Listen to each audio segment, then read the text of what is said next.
You guys read the title. What I'm going to do to this car is going to annoy a lot of people. I can already see all of the hate comments I'm going to get saying, why the hell would you do that to that car? That car deserves so much more, blah, blah, blah, blah, blah, blah, blah. Well, let me explain a few things. This right here is my new to me 1987 Pontiac Trans Am. And it's not just any Trans Am. It's a one with the factory crappy seat option. No, it's actually a WS6 performance handling package car. And sadly, long before I got my hands on it, it has been really beaten up. These rims are off of my red Firebird. It had no rims or tires when I got it. The driver's side fender is completely caved in. It has been repainted multiple times, not very nicely. It looks like the hood itself flew off whenever it was being towed, or they took the hood off and put it in the back of a truck and it flew off, or something happened where this hood is pretty darn beat up. The interior is, well, it's definitely seen better days, that's for sure. It is mostly still here. I do have the center console and everything in the back seat, but it is pretty darn tore up. And the worst part about it all, there's no motor, tranny, the AC box is completely blown up, the wiring is hacked apart. I mean, there's a lot of things that were done to this car that aren't very good. And even still, I'm sure I'm going to get a lot of hate comments when I explain to you guys what the plans are with this thing. Now, before we go over everything that's bad, let's go over everything that's good with this car. Like I said, it is a 1987 Pontiac Trans Am with T-Tops, factory V8. I'm guessing some sort of limited slip because it is a WS6 performance car. And there's a lot of parts in this thing that are still in pretty good shape. Like I said, it does have the glass T-Tops on it. It has the keys in the ignition. The steering wheel's in great shape. It has the overhead console. These taillights are in immaculate condition. There's no cracks, really bad scrapes or anything like that in them. And that right there is basically the main reason I bought this car. As longtime viewers, not even long time, it's been only a couple months, viewers of the channel know, I have right over here a 1989 Pontiac Firebird and a 92 back there. But for this video, we're going to be focusing on this thing. Now, this thing, even though it does look fairly clean, it is a V6 car, but it does have a 5-speed, so it's got that going for it. Now, this car does have a lot of things going for it. Like I said, it isn't rusty, it's not beat up, it's not dinged up. The interior cleaned up halfway decently, minus, you know, some sun baked on a few of the interior plastics and such like that. But it is a factory V6 car. So this thing has an open diff. It has the non-Trans Am taillights, the base model bumpers with no body kit. And, well, I wanted to change that. And well, the funny thing is, I was actually looking at this car long before I bought it. Now, this thing was up on Marketplace with a blown up motor in the front that looked to be some sort of Chevy or Pontiac small block that was turboed, and the transmission was gone, and they didn't know anything about the motor. Then, before I could throw an offer in, the car disappeared.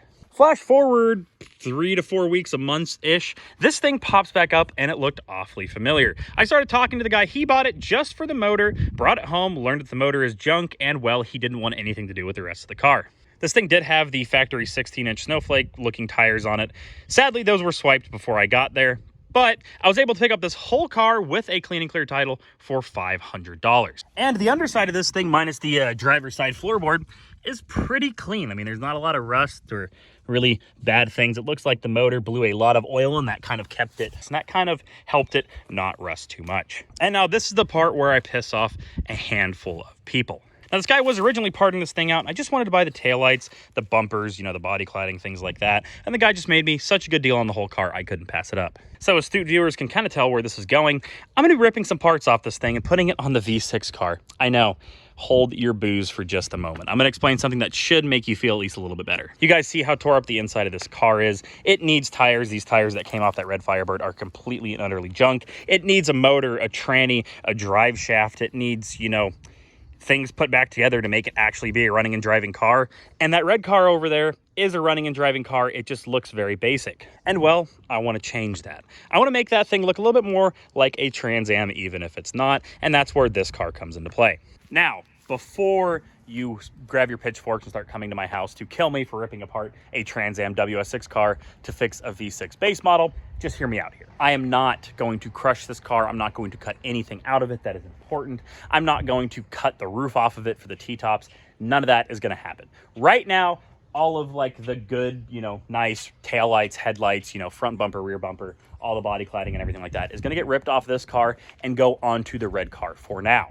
Then I'm going to semi-strip this thing down, clean it up, and buy the parts to fix it right.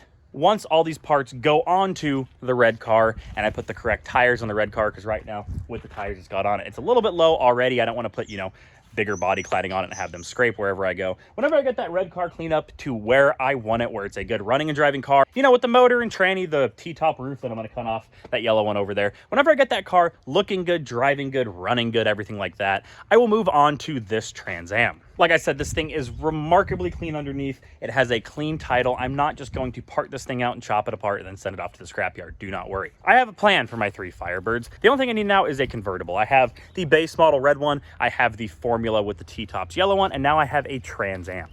All right, now that I have hopefully kind of put away your hate for me that you're going to see whenever I rip parts off this thing and put it on a V6 base model car, let's do a better walk around of this car and see what is what. Now, like every single one of these cars I've ever seen, the door hinges are completely sacked out and they're rubbing on the body cladding.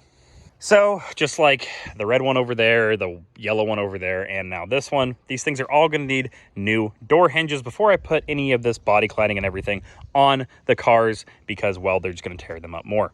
While we're walking around the side here, thankfully, the doors themselves are in good shape. Sadly, this should say fuel injection. You can kind of still see it here. I'll show up a picture on the screen of what this is supposed to look like. Whoever painted this thing did a horrible job and painted over a lot of the decals. Same thing with down here on the cladding. Whenever it says 5.0 liter fuel injection, they painted over it. So I've got a little bit of work to do to save the cool kind of, you know, finishing touches on a car that I want to put on there. I want those door handles that say fuel injection on them on that red car. I would love, you know, for the decals and the body cladding and everything like that to be cleaned up, and then I can put them on that car. This is a Trans Am hood. You can tell the difference. The Trans Ams and WS6's cars have these vents and stuff like that. The normal base model cars just have a flat hood. Thankfully, at least on the passenger side, the fender is in okay shape. It looks like maybe Helen Keller was reincarnated and she got to be the one to paint it, but I mean, it's not too tore up or rusty. The front nose cone is a little bit of a different story. This thing is pretty well flexed out. It's got divots here. It's been run into things a few times. It's got cracks on the bottom. It is savable, but I'm gonna have to do some work to it before I'm really comfortable throwing it on a car, because this thing really does look like crap. Same thing, like I said, with this hood. It looks like it was on the back of a car or trailer or something, and it flipped up and flew off and just drug on the ground, because it's pretty not good. There's a few dings and dents on it on this side that I'm sure happened whenever they threw it into a ditch or tree or whatever happened whenever the fender got kicked up. But I mean, the rest of this really does look like it was on the back of a car and just flew off and drug along the pavement for a little bit. Obviously, like I've said a million times now, this fender is completely tore up. I don't know how that indicator lens survived, but apparently it did. So this thing is 110% going to need a fender and the cladding down there. Sadly, when we get to the rear end of this side, looks like the body cladding itself, probably from whenever this thing got hit, it pushed it back a little bit into the door and it tore up this. I keep calling this body cladding. I don't know. In the comments, let me know if I'm getting that wrong, but to me, I think that's body cladding. Looks like it tore it up fairly bad. Looks like the door piece itself and the car piece or fender piece, whatever you want to call it, looks like it got chewed up pretty bad. This door is also showing some pretty bad signs of rot. I don't know if it's been bondoed or what, but I don't know if I really trust that. I think it might need a new door skin. And back here, the fender on this side has been caved in a little bit. Probably, again, the same accident that threw them into the ditch probably caught this rear quarter panel. Thankfully, up top, the roof and anything like that has been messed up. There's no hail dents on this thing. There's no cracked glass. There's no chips. The T-top seals themselves are actually in pretty good shape. It actually looks to me like these things aren't leaking, which is a extremely high praise of one of these cars. I think I've only seen 2 of them in my whole life that look like they haven't leaked. One of them was at this guy's house. He had a GTA car, which is basically a Trans Am, but it was a fancier package of it. You know, it had gold decals and fancier rims and stuff like that. They were pretty neat cars, and his looked to be one of the ones that thankfully didn't leak on the T-tops. Coming back here to the rear of it, this thing used to have a really nice wraparound wing that the Trans Am and WS6 cars had. You can see the clips for it right here. Sadly, the hatch lid itself is looks like it's seen some better days. It's got some rust on it. I might be able to save it. We'll see, but don't keep your hopes up too hard. And now we're back around to the back. Like I said, the taillights are in pretty good shape, minus some overspray from when it got painted. I think I can clean those up fairly decently, and they will look pretty darn nice on that car. Now, when these taillights and everything go onto that car, I'm probably going to pull the rear bumper and bumper cladding off and put it on that car for now. Like I said, I can't do a lot of it until I lift it up, you know, with the right size tires and everything like that on it, because already with the way it sits, it's a little bit low, and like I said, I don't want to put cladding on it and have it ripped off and everything like that. But the rear bumper will be plenty far off the ground for me to throw it on. I don't know what you guys are going to say. V6, he's ricing it out. Call me that. I don't care. I'm just going to throw it on the car. I'm going to get that thing set up where I can paint it and make it look good, get all the body pieces on it, and just test fit them and mount them all correctly before I go and spend a bunch of money on paint and then scratch them trying to get them mounted. So call me what you will. I'm going to do it that way. It's my cars. All right, now that we did a good walk around of the outside of this thing, let's do a good walk around on the inside. Thankfully, like I said, most of the pieces are in here. The story with what I was told was the motor was a good running and driving, like 307 or something, that they had turboed and done burnouts and stuff with. The transmission let go. They ripped it apart to stick shift swap it, and then never did anything with it. Then the guy that I bought it for the motor, realized the motor was junk, and then I bought it for the rest of it. So they did cut a massive hole in the transmission tunnel up there to fit a stick shift thing, and that included pulling the center console out, and sadly, they kind of messed it up. They broke this piece, they broke the door switch pieces, they kind of messed up the center console itself, so kind of jury's out if I can save any of this stuff. It is here, so that's kind of neat, but like I said, I don't know if I'm going to be able to save any of it. Here's some of the wiring harnesses they hacked into this thing to, you know, make that 307 work. I don't know why they couldn't just, you know, run it without hacking the engine bay apart, but I guess you got to do what you got to do sometimes. This is another weird thing. This thing did have a automatic releasing tailgate motor, and well, they just removed it, put self tappers in it. I don't know what the hell happened, because this thing does have ignition keys and door keys, and this is just the door key, so I don't know what happened there. They had the key for it, but apparently they just wanted to rip it apart. All right, moving forward, sadly in the center console there wasn't the RPO code list sheet, so I haven't been able to decode what options it had yet. I do know a few services that can get those. If you call your local Chevy dealer, depending on the dealer, they might be able to find them. For that yellow formula over there, I called my local Chevy dealer. They still had it on file, and I was able to get all the RPO codes even though I didn't have the sheet anymore. And on my red one, the RPO code list was intact, so I was able to decode that and see what these cars were optioned with, so that way it's just easier to know what parts are on this car. All right, and now we're gonna tackle the mess of the front interior. Now, the seats themselves are still here, but they are worn the hell out. Basically, the passenger seat's okay, but it really badly needs recovered. The driver's seat, looks like the mounts and everything are broken. It's sitting completely cockeyed. Most of the cushion and stitching and everything is ripped out of there, so those are basically junk. So I'm going to need some seats for it. Looking to the back, surprisingly, this thing does have a split rear seat. I kind of forgot that was an option on these. My original car growing up, my 1986 Trans Am, did have this, and I completely forgot that was an option on these cars because my red car over there didn't have it, and the Formula didn't even have rear seats in it when I bought it. So completely slipped my mind that this was even an option. It does have seat covers on there, and I looked beneath them. They're not that tore up, but it might be a better idea to just leave the seat covers on them. The speaker things are completely sacked out. All the glue and everything holding them together is pretty well worn out. The headliner is falling apart, but the overhead console is in pretty decent shape. I'm going to tell you guys something about the overhead consoles in these cars that, if you don't know anything about these cars, it's going to sound kind of cool. At least it was to me when I first learned about it. If you look right here, this leather pouch should have had an actual Firebird branded flashlight in it. I've never been able to find one of them on a car, at least. I know they sell a few of them on eBay, but every single time I go to one of these and that has the overhead console still in it, which is already a rare option, the flashlight itself is long gone. And then on this overhead console, you can see right here, you can change what's up here. You got business, you got recreation, you got medical, you got arrive, depart, and you can change times and all that stuff. So you can kind of keep track of certain things, you know, your fuel mileage, your time you're supposed to be at your airport, or, you know, duration. I don't know. You can just keep track of stuff up here. And this was kind of the way to keep track of things before you had a mini computer in your pocket, being, you know, the modern smartphone. Now, surprisingly, the door cards themselves are actually in pretty darn good shape. The driver's is a little bit more worn out than the passengers. You know, obviously, every single time this thing is driven, there's somebody in the driver's seat. not always the case whenever there's not a passenger. So these are in decent enough shape where I can probably save them. I don't know if I might be able to get the door cards themselves. I don't know if they remake those, but the most of the plastics and the handles and everything and the lock and the door lock and unlock buttons, all that stuff is there, even if it is a little bit worn out. It's good enough to use for now. Right up here, the little, not glove box, but the little, I call these letter trays. I don't even know what you want to call them. This thing is a Trans Am specific option. They always had a bigger pocket in the Trans Ams versus the base car. In my red car over there, it just has this pocket. It doesn't have the little Trans Am pocket right here, which is pretty nice. You can see right in here, this thing used to have some crazy gauge clusters going on, probably a boost gauge, oil pressure gauge, oil temp gauge, all that fun stuff. See right here, it was optioned with rear defrost along with interior releasing trunk. The basic cars, they have a little blank spot for these. It was not standard on these cars to actually be able to open the rear trunk from inside the car. You had to go around, use your key, go to the back and open it up that way. So this is actually a pretty nice little feature. And I might look into seeing what it takes to get this button to work on that red car because it is a nice feature to have. And now we get to some of the glorious wiring that was done under here.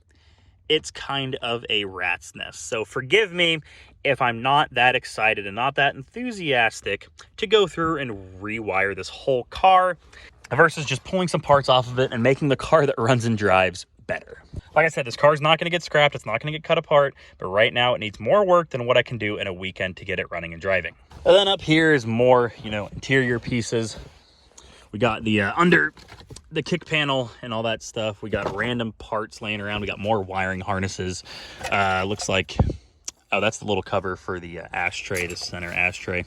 We got random tools and crap in here. This thing is just a absolute mess on the inside of this car. And the front windshield's broken, so that's pretty awesome. Another thing that tells you how this car was treated was all the Hoonigan stickers all over it. This thing was an absolute beater. What I was told was the guy I bought it from these kids, like I said, who would put the turbo motor in it, and they were going to put a 4-speed or 5-speed or whatever in it, and they just beat the crap out of it. They did donuts with it, they drag raced with it, they drifted with it. It was basically just their beater, fun muscle car, which, I mean, I can't blame them for, but, I mean, if you're going to have a beater, could you at least do it to Formula, not a Trans Am WS6 car? I mean, it's kind of a shame to see this thing in such bad shape.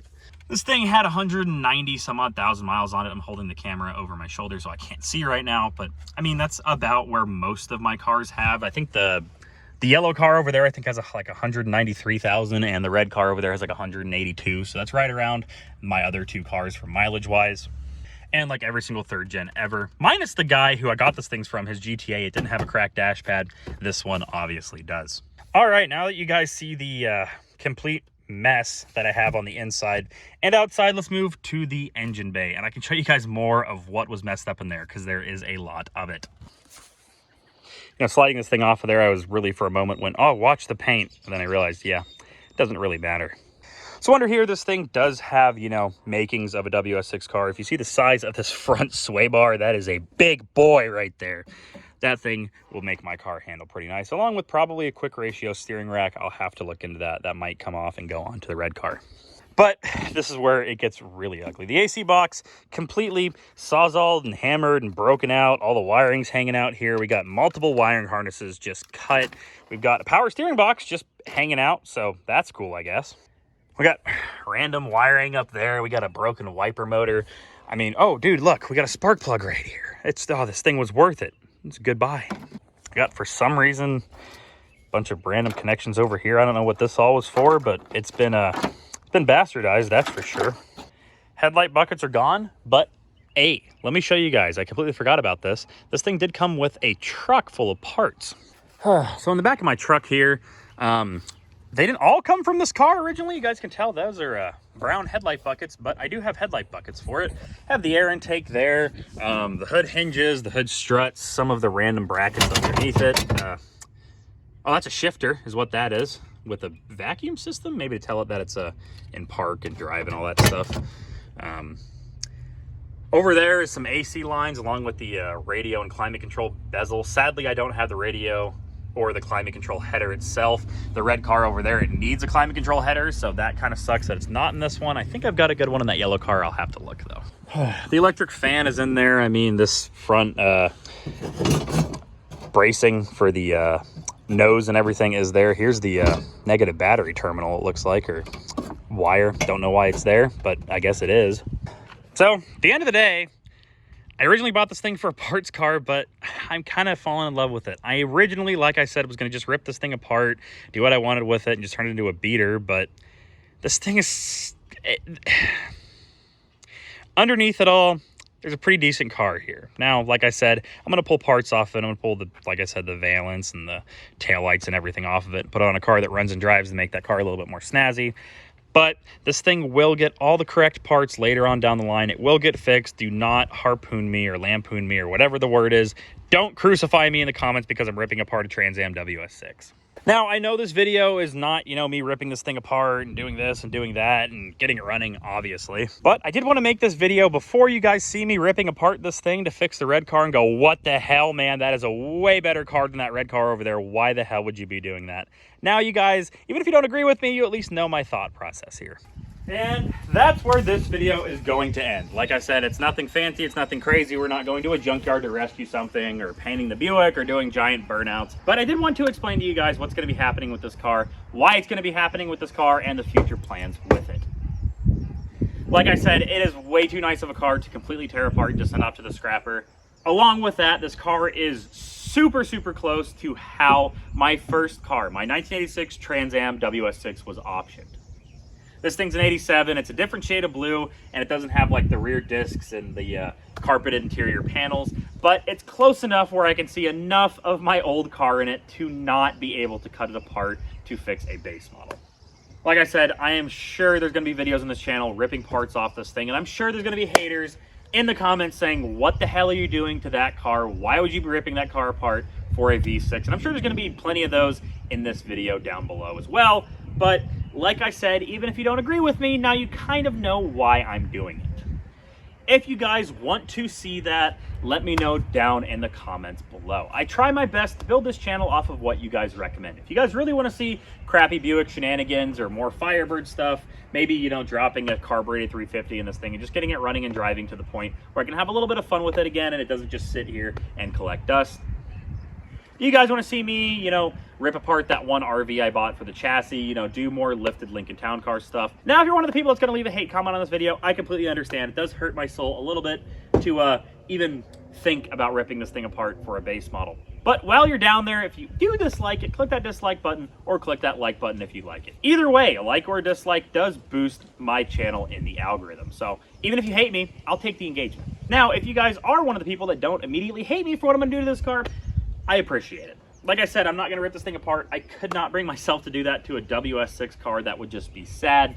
But it's going to be a little bit before this thing is back on the road reliably. And, well, I might as well enjoy the car I do have running and driving, and I've been daily driving for the past couple weeks. I might as well enjoy that thing more, make it look a little bit fancier, you know, maybe take some of the interior parts off this thing to make that thing a better daily driver. If you do like it, like I said earlier, ratings really help the channel. If you like it, dislike it. If you dislike it, click that subscribe button if you want to be subscribed and see everything I do to this car or any of the other cars on my channel. Click that notification bell to be notified whenever I do upload something new. I try to do weekly uploads. Every now and then I miss a day because I'm busy with work or something like that. I do still have a full-time job. This is not my full-time job at all. I am way too small to earn any income from this at all. I'm just doing this for the love of the sport. Click that notification bell if you do want to be notified every Friday when I upload, or in the middle of the week if it's on a Buick video that I'm painting it for a holiday. If that happens, I normally upload it on whatever day the holiday falls, if that's in the middle of the week. And, well, I'm sure I have rambled along plenty enough for the runtime of this video. Most of this video is just going to be me talking and saying, don't worry, guys, I'm not scrapping this car, because I do want you guys to know it's not going to happen. It's a very nice car, and I'm very sad to see it in the state it's at. I'm going to bring it back, just not right now. Like I said, without me rambling on anymore, I'm going to end this here. This was Josh Marisco's Wrenches buying a $500 completely clapped out Trans Am and trying to justify to myself pulling parts off of it to put onto a V6 car. I hope each and every one of you are having a great day, night, week, weekend, whatever it is. I hope you guys are having a great one, and hope to see you guys in the next one. Peace out and goodbye.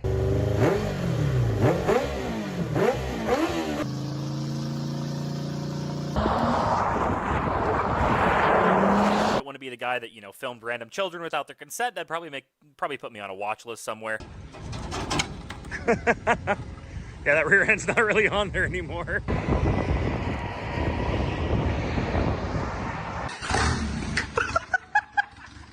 Mr. nicknames his private member Lazarus because he has risen from